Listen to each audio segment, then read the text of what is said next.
Assalamualaikum warahmatullahi wabarakatuh. Dalam video kali ini, saya akan membahas masalah hutang pinjol yang diklaim bisa lunas secara otomatis atau auto lunas. Faktanya, banyak orang yang mengalami pengalaman di mana hutang mereka tiba-tiba lunas tanpa ada pemberitahuan sebelumnya. Itu ada. Hal ini terjadi meskipun telah lama tidak ada kabar atau upaya pembayaran. Nah, ketika kita menemukan aplikasi pinjol yang melakukan penghapusan hutang nasabahnya, atau kalian punya hutang di situ tiba-tiba hutangnya lunas, dicek nggak ada hutangnya. Nah, itu ada. Nah, ada beberapa poin penting yang perlu diperhatikan. Beberapa dari mereka termasuk tidak lagi ada upaya penagihan dan informasi di aplikasi pinjol yang menunjuk bahwa semua tagihan telah lunas. Nah, selain itu juga, di Silik OJK juga mencatat bahwa hutangnya sudah tercatat sebagai lunas atau tidak tercatat sebagai tunggakan yang macet. Nah, pertanyaannya adalah, mengapa hal ini bisa terjadi? Oke, di sini saya akan menjawab.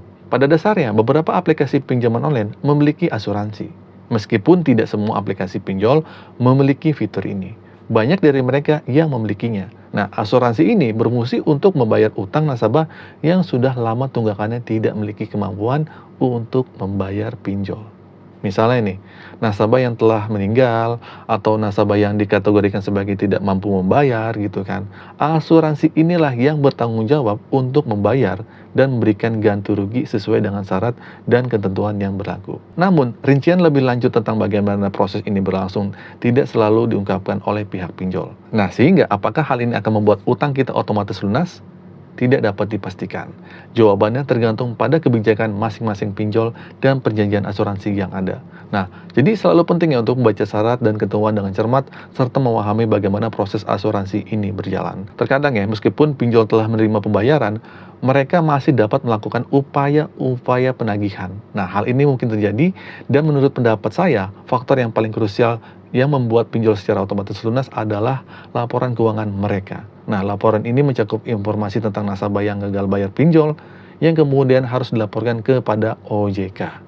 Nah, salah satu contohnya adalah laporan terkait TKB 90 dan elemen lainnya. Intinya, pinjol-pinjol tidak ingin menumpuk jumlah nasabah yang gagal bayar, karena hal ini dapat memperburuk laporan keuangan mereka secara tidak langsung. Ketika laporan keuangan menjadi buruk yang laporan ke Silik OJK, nah, OJK akan melakukan audit terhadap pinjol tersebut.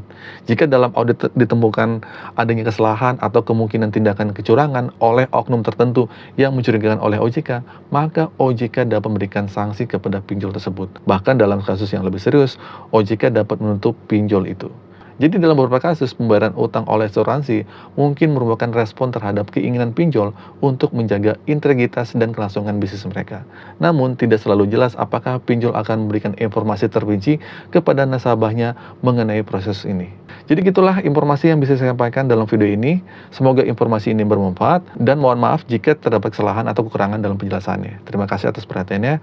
Akhir kata dari saya, Assalamualaikum warahmatullahi wabarakatuh.